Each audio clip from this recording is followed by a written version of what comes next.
नमस्कार बच्चों, BA final semester 6 में हरियाणवी साहित्य में सांग का व्युत्पत्ति मूलक अर्थ स्पष्ट कीजिए। तो ये 5 नंबर का आ सकता है। जो सांग है, सांग की उत्पत्ति किससे हुई है? सांग शब्द स्वांग संस्कृत के शब्द का तद्भव रूप है, जिसका शाब्दिक अर्थ है भेष भरना, रूप भरना अथवा नकल करना। सांग को नौटंकी का समानार्थी माना जाता है। हरियाणा प्रदेश में सांग भरना एक लोकोक्ति है, जिसका अर्थ है रूप बनाना या रूप भरना। वास्तव में स्वांग वह रूप बनाना कहलाता है जिसमें प्रयास करने पर भी रूप का यथातथ्य आरोपण न हो सके और पात्र में विकृति उत्पन्न हो जाए। सांग में वस्तु के स्थान पर कौतूहल उत्पादक जीवन खंड होते हैं। इसमें पात्रों के स्थान पर कलाकार या अभिनेता या संवाद की जगह वार्ता या जवाब, रागिनी और आनंद की जगह मनोरंजन होता है। तो इस प्रकार स्वांग की उत्पत्ति हुई है। अगला प्रश्न है, स्वांग एक अद्भुत कला स्पष्ट कीजिए।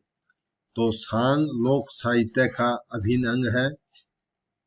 लोक मंच की विभिन्न शैलियों में सांग का अपना स्थान है, जो मंच के ऊपर प्रदर्शित किया जाता है और इसमें एक ऐसा रूप बनाया जाता है कि अथवा ग्रहण किया जाता है जिसमें प्रयास करने पर भी रूप का यथातथ्य आरोपण न हो सके और पात्र विकृति उत्पन्न हो जाए।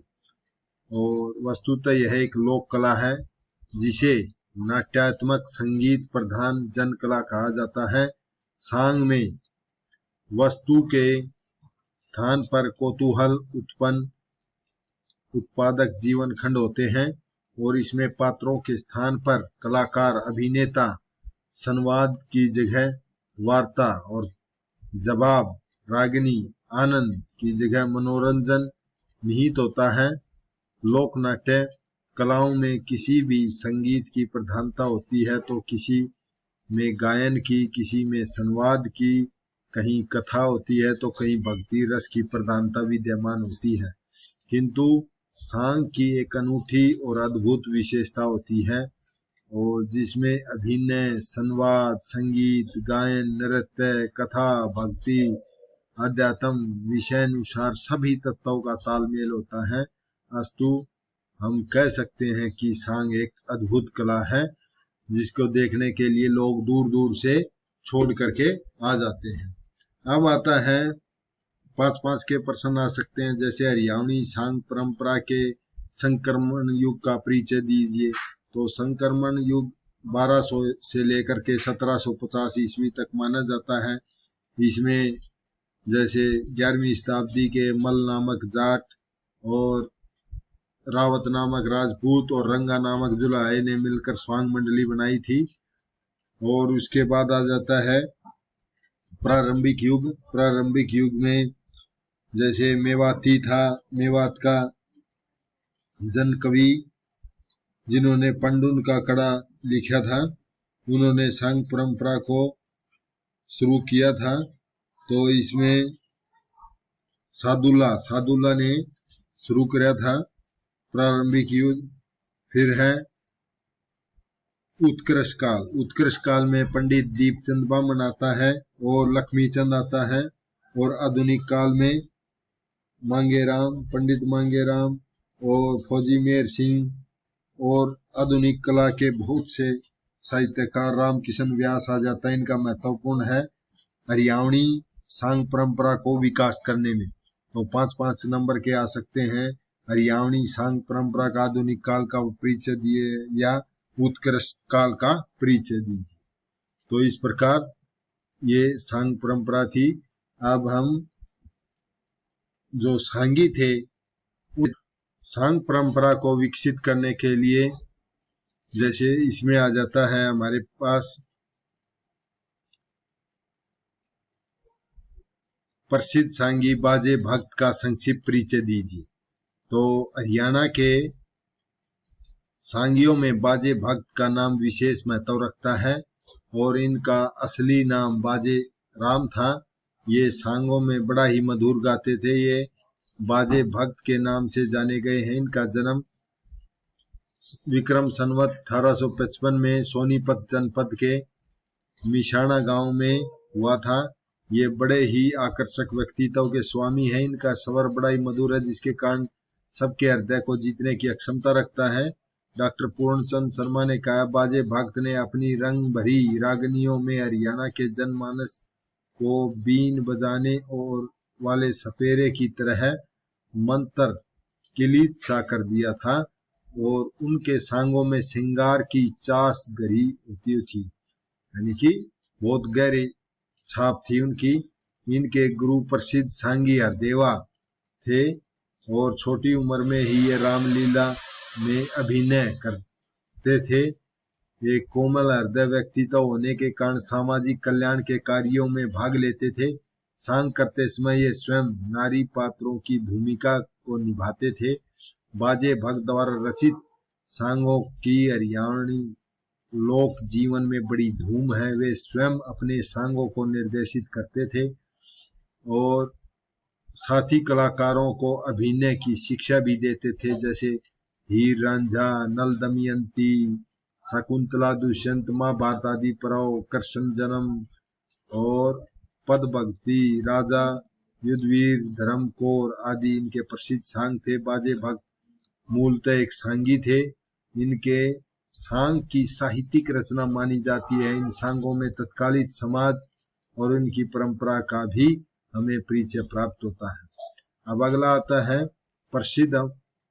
ये कई बार प्रश्न आया है कि सांग के सम्राट लक्ष्मीचंद का संक्षिप्त परिचय दीजिए, या ऐसे आ जाएगा लक्ष्मी चंद की सांग कला पर प्रकाश डालिए।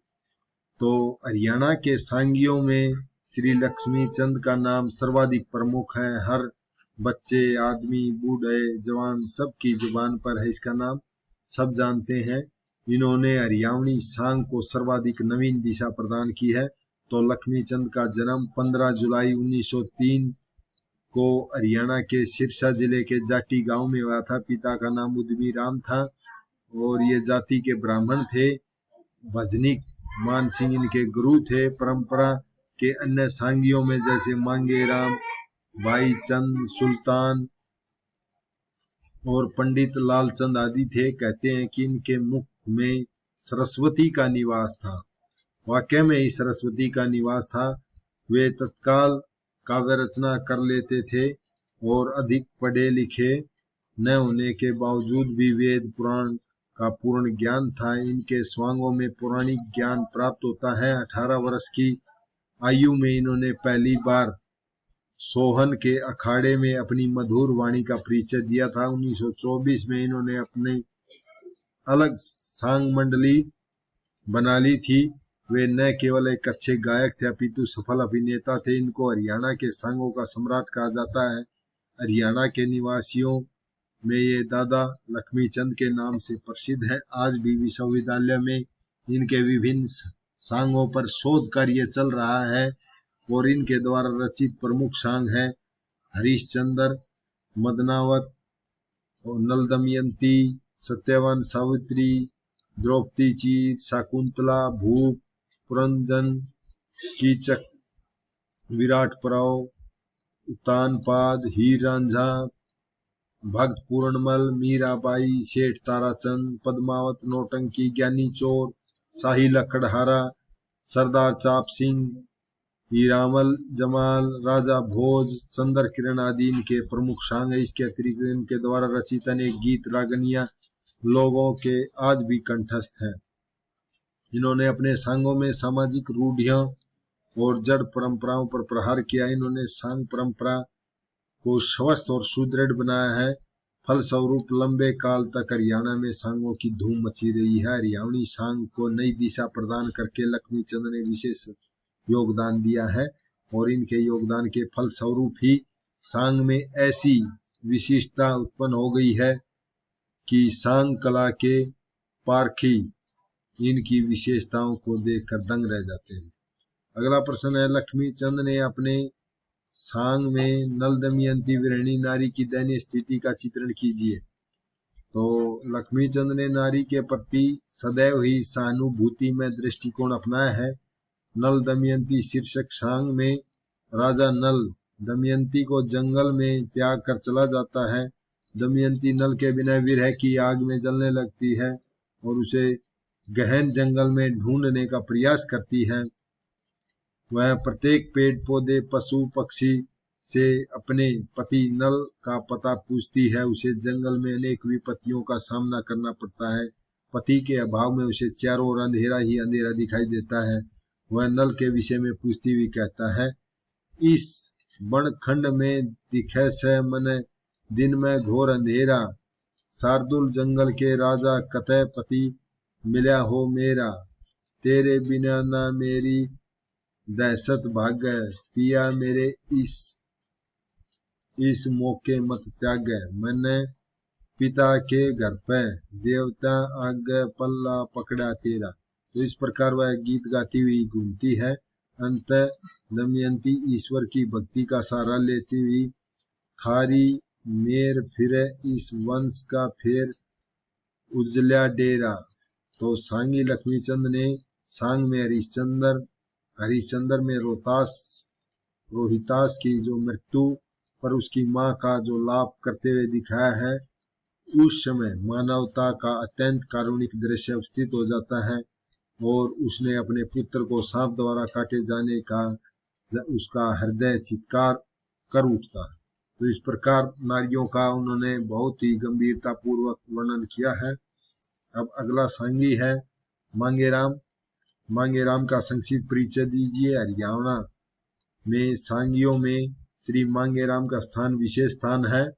इन्होंने असंख्य सांगों के द्वारा हरियाणवी सांग परंपरा को समृद्ध किया था। वे हरियाणवी जनता के लोकप्रिय सांगी माने जाते हैं और इनका जन्म 1905 में सोनीपत जिले के गांव सुसाना में हुआ था। ये लक्ष्मीचंद से बड़े प्रभावित थे और जहां कहीं पर लक्ष्मीचंद के अपने सांगों का प्रसारण करते थे तो ये वहीं पहुंच जाते थे।